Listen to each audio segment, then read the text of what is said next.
arriba de un H10, o sea, abajo de un H10, ni se gasten porque ni les adhieren el revoque. Entonces, digamos, lo que ustedes tengan, generalmente, aún con las arenas de acá, están básicamente en un H14, generalmente.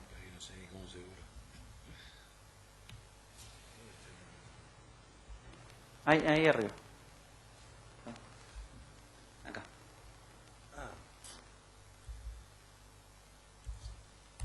Bueno, fíjense que ahí está ligeramente, acá por una cuestión de cálculo, está ligeramente abajo de las 60 toneladas. Y ahora fíjense que el espesor del revoque es la otra variable. Ahí tenemos 3 centímetros. Si esto en vez de 3 centímetros le pusiésemos, pongamos 4 centímetros, obviamente tendríamos de vuelta más resistencia.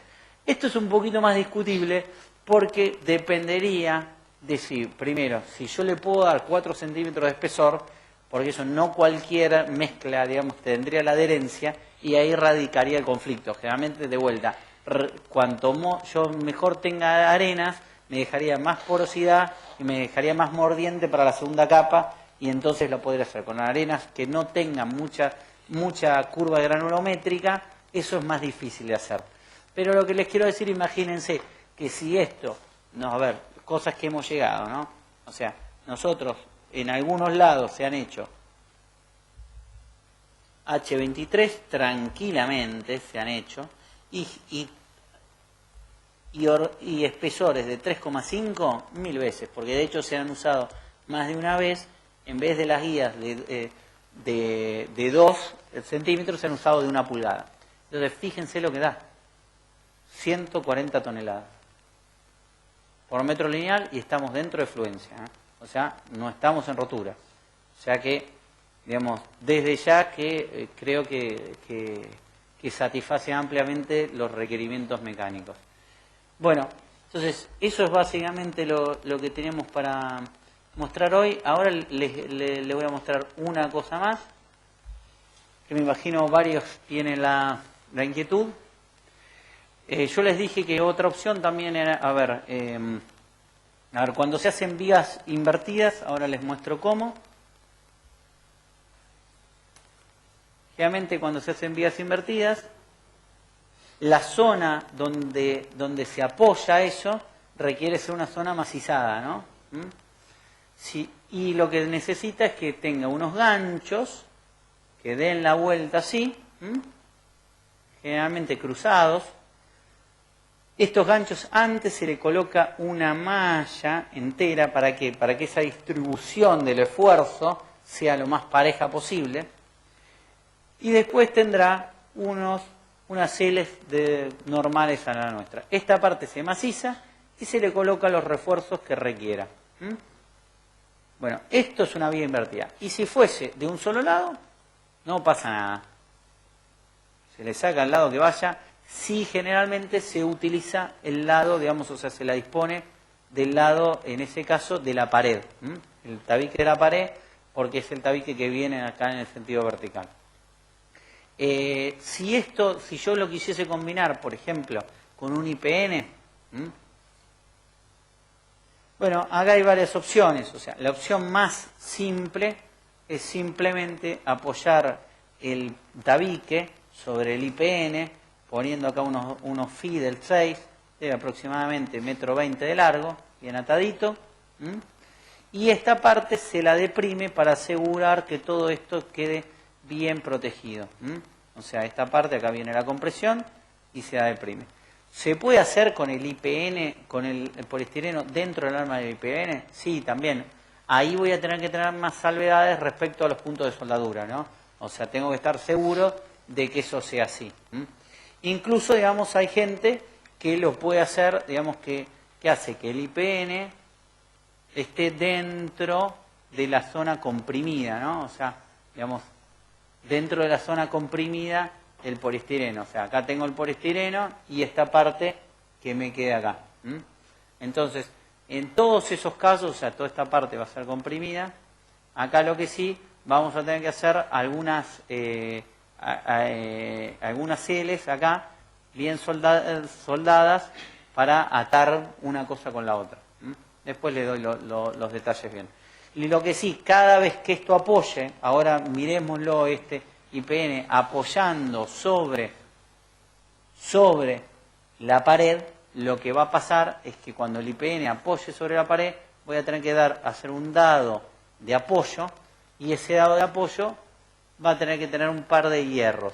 Esto va a tener que generar todo el espesor del muro. La única macana que en esa parte voy a perder la continuidad térmica.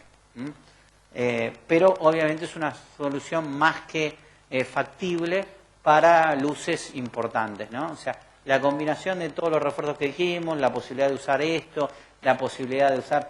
¿Se puede usar también con viguetas? También se usa. Si es el caso de la vigueta, se hace un encadenado inferior y después se disponen las viguetas, ¿no? O sea, por encima de ese plano de apoyo. Y por último, y ya para... voy a dos temas más. La vinculación con otros sistemas. A ver, cuando tengo una columna, cuando tenga una... supongamos, yo tengo una construcción existente, ¿no? Y quiero empezar a construir, por ejemplo, con lo nuestro. Bueno, a ver, lo ideal en la medida de lo posible es hacer una columna y a partir de esa columna vincularme, ¿no? Entonces, ¿cómo se vincula esa columna? Ahora lo hago esto en detalle. Supongamos que esta sea la columna, ¿no? Entonces, arranco con el estribo, en vez de cerrarlo, lo dejo abierto. Y me vengo acá con el panel, y ese panel, esto lo ato, y después revoco. Esto básicamente con unos 30 centímetros, reproduciendo básicamente el mismo concepto del anclaje. Entonces, esto puede ser tanto un dintel como una columna.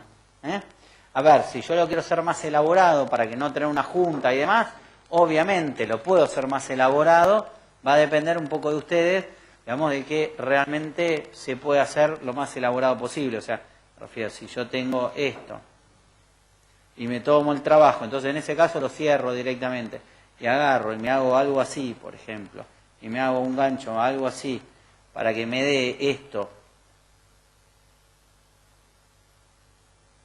Y acá le pongo un poquito de poliestireno y la malla, una malla suplementaria en concordancia para que después todo el revoque esté al mismo plano, y bueno, sería lo óptimo, ¿no? Y esta misma situación también la podría hacer con metal, de la misma manera que dijimos. O sea, simplemente lo que haríamos es en una columna metálica, en ese caso lo que hacemos es dejar unos bastones así transversales y listo, y bien soldaditos, y me ato a eso. Lo que va a pasar es un poco que te va a cambiar un poco la distribución de cargas, ¿entendés? O sea, porque obviamente de repente, o sea, vos tenés una losa que es así enorme y de repente te va a venir la carga del techo, entonces va a disponernos en el medio, esa losa habría que ver. A ver, si nosotros lo hacemos bien, o sea, calculando, tenemos incluso la opción de en el peor de los eventos, de tratar de emular alguno de estos ganchos para que las paredes que yo le ponga arriba me ayuden, que trabajen en consonancia con la losa existente. En general nadie se toma ese trabajo. O sea, en general la gente lo que termina haciendo, generalmente hacen un encadenadito arriba de lo que esté hecho. A ver, porque en general hay mucha de esa gente que hace la ampliación en planta alta, a ver, hay gente que quiere hacer, no sé, 3 dormitorios, algo por el estilo, de construcciones que no tienen mucha certeza de las calidades constructivas que se usaron antes. Entonces, generalmente, digamos, se hace un encadenadito, ese encadenadito, digamos, lo vinculan con un pelo a lo que sea existente, y sobre este mismo encadenadito dejan al revés otro pelo saliente para mi lado, ¿no? Y sobre este nos asentamos nosotros. Y esto lo que va a garantizar es que se distribuya lo más parejo.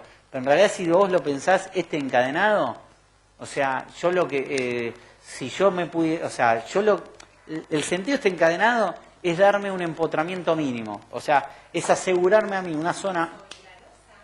Sí, un montón de veces. Sí, sí.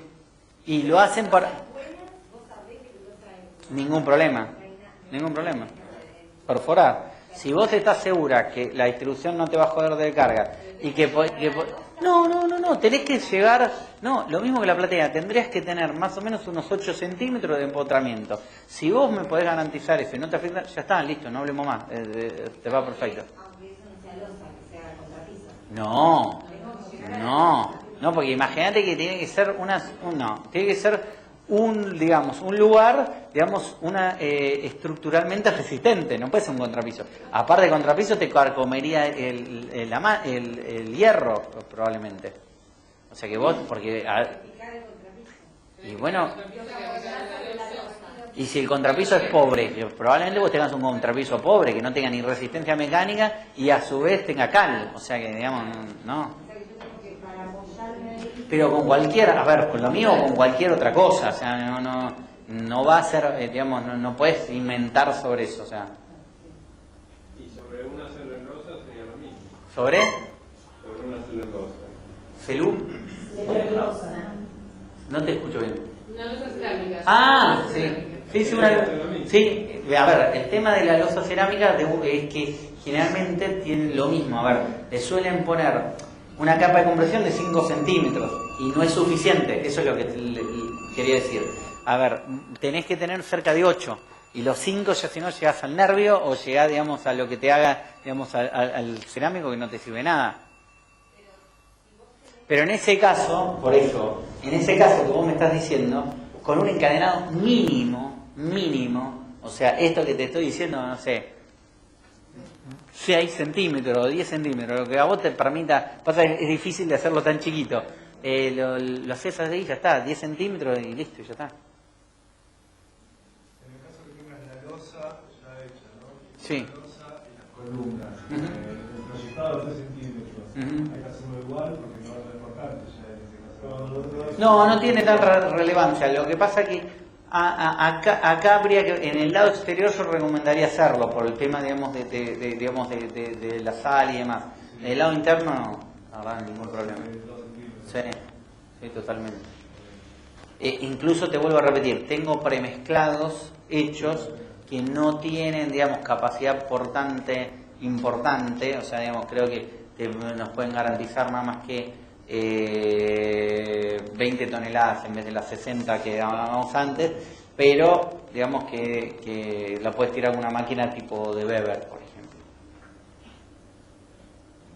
En cuanto a barrera de vapor, no hay bueno, a ver, lo que es importante es que ustedes usen una terminación en esta zona, una terminación yo les recomiendo mucho un revoque texturado, porque eso les da dos soluciones en una. A ver, primero, en general eso, si bien dependiendo cuál es en sí casi una barra de vapor, o hay otras que, digamos, colaboran ya lo suficiente, cosa que lo que te puede llegar al plano, digamos, o sea, la humedad que te puede llegar es muy baja y nunca llega a producir la condensación intersticial. Ahora, aparte de eso, lo que te da extra es que el único problema que estos sistemas pueden llegar a tener es que esto es hormigón. Entonces, cuando se proyecta, después, o sea, hay que tratar de usar la menor cantidad de agua, de usar esa fibra que estamos diciendo, de tener un buen apuntalamiento y demás, y sobre todo no olvidarnos de curarlo, no comernos las guías, como yo les expliqué y demás, porque entonces, digamos, te pueden aparecer fisuras de contracción de fragua y otras cosas. Entonces, si yo hago todo bien, ¿no? Y después tengo esa fisura, igual se podría meter algo de agua. Entonces, la verdad que un recubrimiento plástico me cura en salud, y si yo tuviese eso no me voy a enterar y no voy a tener que preocuparme tampoco, no es que estoy tapando el problema, porque ahí lo importante es un tema estético y un tema desde el punto de vista de protección de la capa exterior, porque después desde el punto de vista mecánico, primero esas fisuras generalmente no tienen profundidad, y si tuviesen en algún caso, no pasa nada, porque la malla se adhiere al revoque y el revoque después es por peso, entonces no tiene mayor implicancia.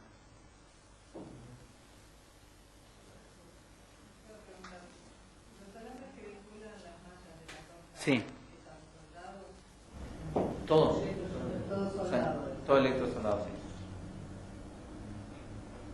Sí, desde ya, mirá, ha habido gente que lo ha hecho hasta de forma manual.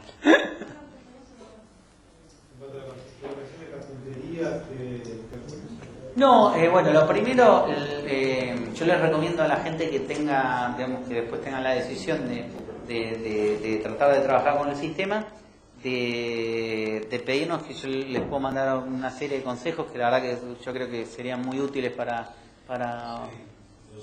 los 101 consejos, para que trata todo un poco desde el tipo de terminaciones, carpinterías y demás, pero bueno, lo que uno tiene que tener presente son los espesores, ¿no? O sea, la primera pregunta es el espesor, o sea, porque obviamente, a ver, por ahí uno en la parte exterior le conviene variar el espesor para tener más margen de cara a las carpinterías que quiera. Ahora, de cara a la colocación es muy fácil, o sea, en la zona donde se coloca la abertura, o sea, se hace un hueco un poquito más grande de lo que corresponde a la abertura, en mente más o menos unos 3 centímetros más grande, y donde vaya, donde tenga, digamos, la zona de amure del premarco, se deprime, entonces la grampa de amure queda embebida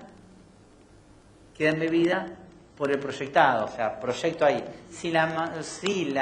Si esto, por eso, si no, los premarcos la verdad que están buenos porque preservan por ahí después la carpintería final. Ahora, si no tuviese premarco, la verdad que por ahí le tendría que poner un nylon, dejarle el nylon o algo, sobre todo una carpintería de madera, cosa de no estropearla, darle con todas las ganas ahí y después, bueno, dejarla bien amuradita.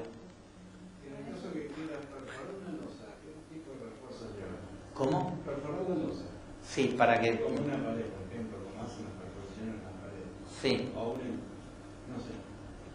Bueno, siempre con roto percutor, o sea, digamos, o vos decís para dejar un caño o algo. El sistema a colocar nuevo puede perforar la losa. Dejar huecos. Y habría que analizarlo. En principio no le veo grandes inconvenientes, o sea, se ha hecho. O sea, vos decís para pases de instalaciones o alguna cosa así. Sí. Sí, se puede. A ver, hay que analizarlo un poco más. Pero sí, se puede. También se puede vincular, por ejemplo, con techos, por ejemplo, en pendiente, por ejemplo, de madera. Podríamos hacer tranquilamente a ver, cuando apoya el cabio, supongamos que acá tengo el cabio, ¿no? O sea, generalmente la parte, digamos, o sea, se deja más un hueco mayor a lo que corresponde, digamos, se hace el dentado ese, ¿no? Sobre el plano de apoyo inferior de esta madera, por ahí se pone un hierrito, sea continuo o una parte, ¿para qué?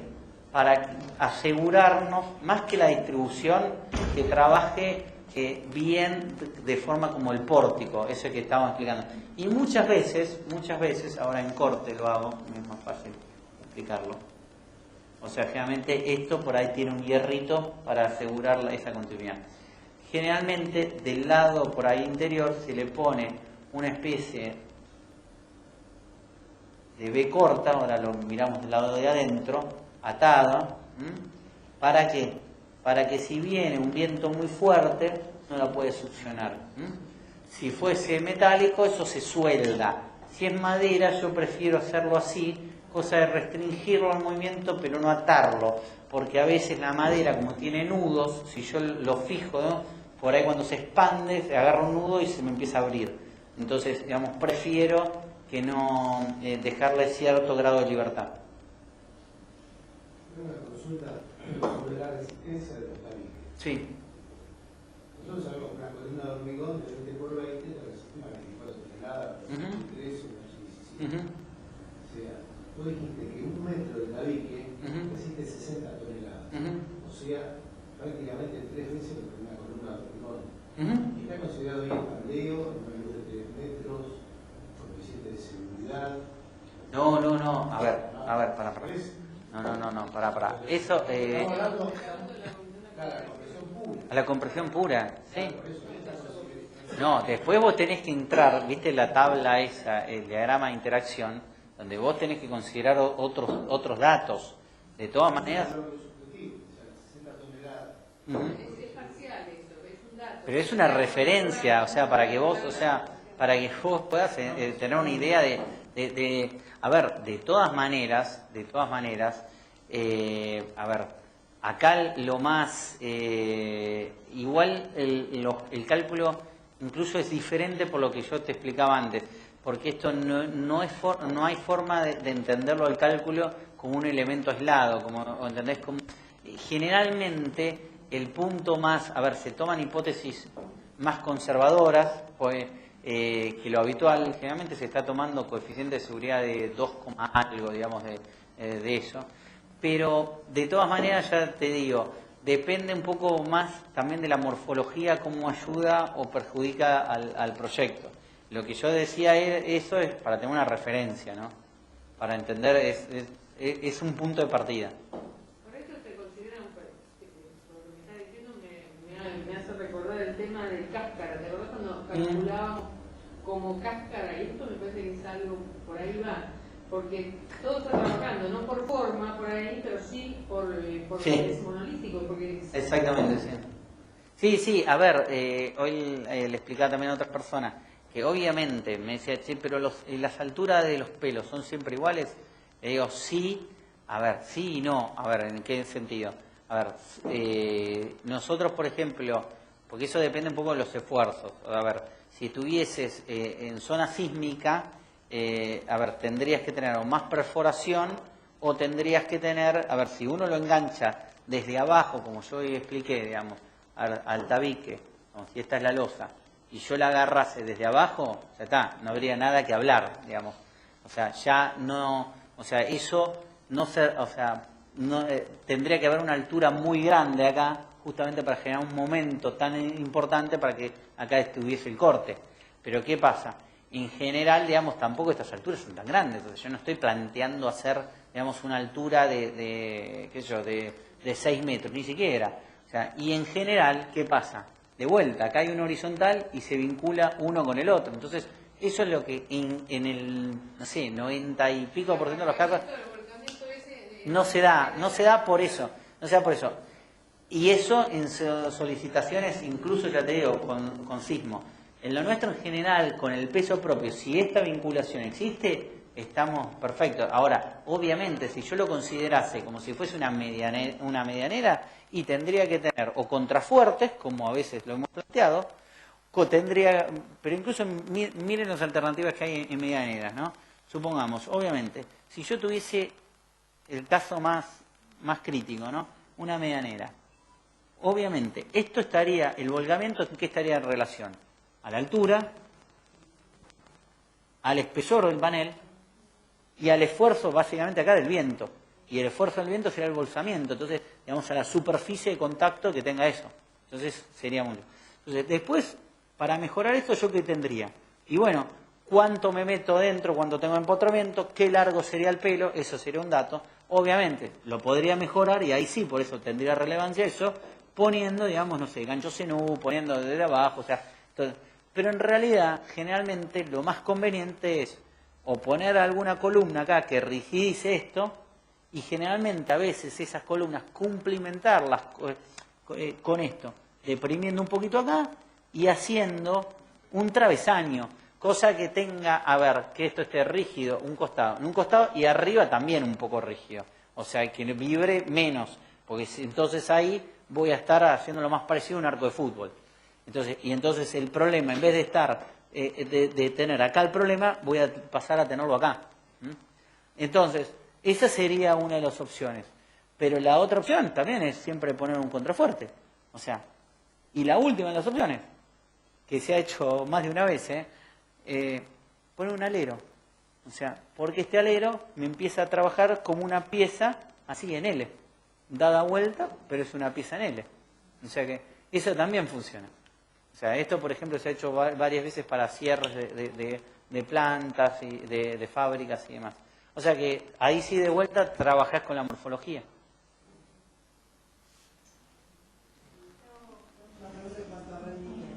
Sí. El tema de proyectable, ¿tiene Sí. mucho desperdicio? No. Los encuadres se acrecentan mucho los rendimientos. No, a ver, la proyección, digamos, como yo les expliqué, hay dos tipos de proyección. Está la proyección continua y la proyección, digamos, discontinua conmutadora. La proyección continua está en rendimientos de cerca de 200 metros cuadrados día, regleado de una sola cara, o sea, asegurando el espesor de unos 3 centímetros, o sea que en realidad no lo vas a hacer en un día, pero bueno, el número que te da. Y con el otro estamos más o menos cerca de los 50, 80 metros cuadrados. Acá hay un tema que es importante distinguir. Los datos, digamos, de fabricante y demás, ahí difieren bastante de la realidad, pero no necesariamente por mentira del fabricante, sino por lo siguiente.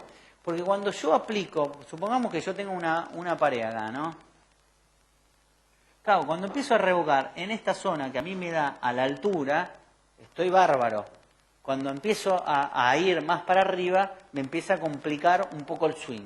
Y parece que no, pero eso tiene una incidencia. Pero la mayor incidencia ni siquiera está ahí, está en la carretilla. O sea, yo tengo todo el tiempo la carretilla, o sea, ustedes si vieron, fíjense que en menos de un minuto que vimos, la persona vació 3 palas. O sea que una carretilla básicamente se vacía en menos de 2 minutos y algo. Entonces hay que ver si la provisión de la persona que hace el material efectivamente es consistente con lo que requiere. Entonces ha pasado más de una vez que la persona que está proyectando tiene que esperar un segundo. Y no es tanto lo que espera, pero en el total de la obra termina siendo. En cambio, una revocadora continua, nada, arranca y arranca. Y en esto, ¿en qué difiere mucho? Y difiere, por ejemplo, si yo tengo una obra en altura, tengo que izar la carretilla, tengo que pasarla por un lado, tengo que pasarla por un otro. Va a haber un paño que por ahí está re cerca la carretilla del lugar donde estoy produciendo el pastón y va a haber otro paño donde me quedo re lejos. Cambio, la revocadora continua es continua y la manguera siempre está a la misma distancia que de la pared, sea la pared que sea, dentro de un margen de lo que trabaja, que son 50 metros más o menos. No. Con encuadres, digamos, incluidos, no, digamos, las aberturas y demás van por otro lado. A ver, nosotros tomamos los rendimientos en base a metros cuadrados de panel revocado y todo. Siempre dentro del costo directo. Ahora, me refiero, tenemos que hacer un refuerzo por dintel, es un costo indirecto. ¿No? Son igual pocas cosas, pero que obviamente existen. Sí. No, lo que pasa es que en este punto hay mucha organización de obra. Mucho.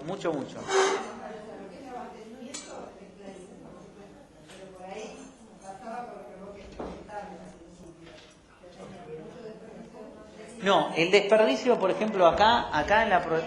No, el desperdicio, no, por eso, el desperdicio acá, la verdad que es bajísimo, o sea, bajísimo, y una de las razones por la cual pedimos platea es para tener una superficie lo más lisa posible y que la podamos mantener lo más limpia posible. Ahora, ese rendimiento, o sea, ahora, esos desperdicios varían mucho, varían más, por ejemplo, cuando son cielorrasos, porque primero se cae un poco más y no es muy fácil juntarlo porque la superficie, digamos, es más amplia y aparte a vos te afiaca venir a hacer así, a juntar todo el tiempo. En cambio, acá es muy chiquito. Obviamente es más eficiente el proyectado en pared que de cielo raso.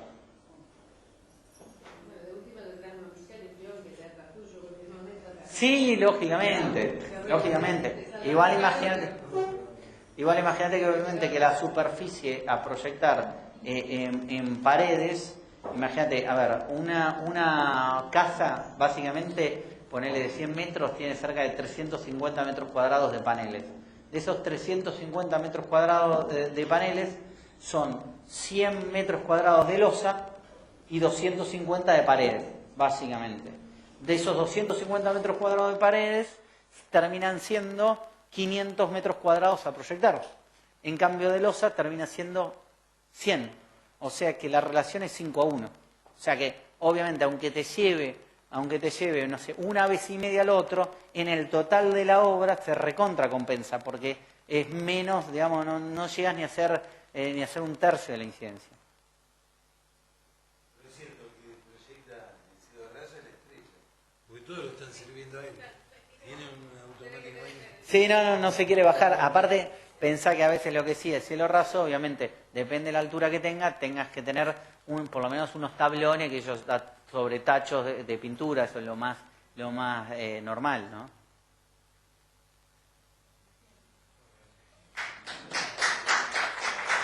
Bueno, gracias.